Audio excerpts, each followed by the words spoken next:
Hey guys, how you going? I am doing a live for a friend of mine, Linda. She sent me a message saying she's feeling a bit. She's gone from moving from sadness to disappointment, and I replied, "Oh, that's great. You know, that's awesome." And she's like, "Why?" And I said that leads you to understanding, you know, what it is that you really truly want in your life. So she asked me to do a live on it, and so I thought I'd do a quick one just to let you know, Linda, that, you know, the energy of disappointment is so important to understand. Like, it gives you a really good understanding about what you really truly want in your life. And there's also another word that's really important that ties in really well with that, which is expectation. Now, expectation is quite often a projected idea.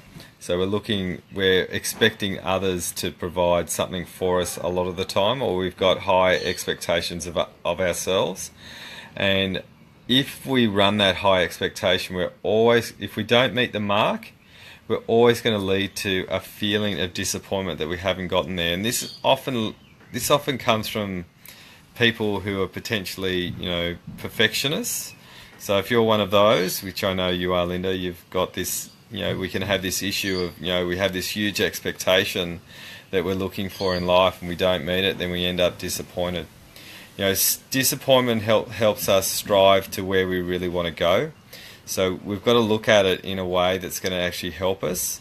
And expectation, what we've got to look at, and you know, I think expectation is really, really important. We need to look at expectation in another way, though. You know, we have this idea and ideal that we want to meet a certain area, or we want to have something in our life that's going to really suit us. Now, that's really important. If we don't have an expectation, we're going to go nowhere. It's when we don't meet that required idea that causes us problems, and that starts leading us into this level of disappointment, that we're really trying to meet a marker that maybe we need to accept that where we are is okay. You know, so once we actually get, you know, we have this idea, we get this expectation that we want to create something, then we have to celebrate what we've managed to do at that point in time. And this is what a lot of people don't do if they need to meet that milestone, is celebrating what we've managed to do, because we've gone out there and we've started to lead our lives the way that we want to lead it.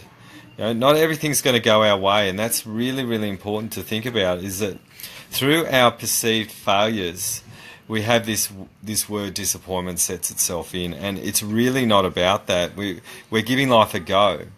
You know, our expectation is going to give us an opportunity to give life a go in its best possible way. And I know that, you know, when we try to do our best, we quite often don't reach that mark, or we might exceed those expectations, and that's one of the biggest problems the next time that we try something. I know one time, you know, I was doing this huge live event, and I had no idea how many people were going to show up. I ended up with about 450 people showing. The next time I did another live event, you know, I had this idea that, you know, I'd get more. So the next live event, I had 150 people show up. And I led myself down the disappointment road and turned my back on myself, which is, in hindsight, probably one of the biggest mistakes that I've made in my business. And, you know, if I had kept going, you know, 150 people is a huge number of people. The last event that I ran, I had about 150 people. I was really happy with that. I wasn't looking for 450. I don't know how I managed to do that for my first big live event. You know, so quite often if we exceed expectations, we have this idea that's the marker that we're going to go to, and anything below that is going to lead us to feeling not good enough, or a level of disappointment in our lives. So guys, disappointment, it's the idea, it gives you the idea of what you really want in your life. If we're disappointed in others, that's something that you really need to think about, and, you know, that's a projected idea that you're looking for inside of yourself. So, you know, disappointment has to lead to an internal change, so you can actually see what you truly want in your life. You know, and if you truly want something greater, then you've got to hit those markers that you want to create and get to where you're going. And now, for those people, you know, if you're looking for that other person to supply something for you, we're always going to have disappointment, because you can't expect something of someone to supply something that you're not willing to give yourself. So what I think you guys need to do, if you're disappointed in others, start supplying the very thing that is missing, that you're asking someone else to supply for you, and do more of it. Now I hope this live helps you, Linda, and I hope this helps other people.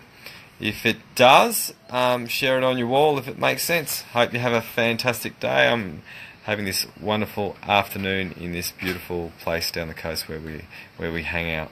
Alright, see you guys.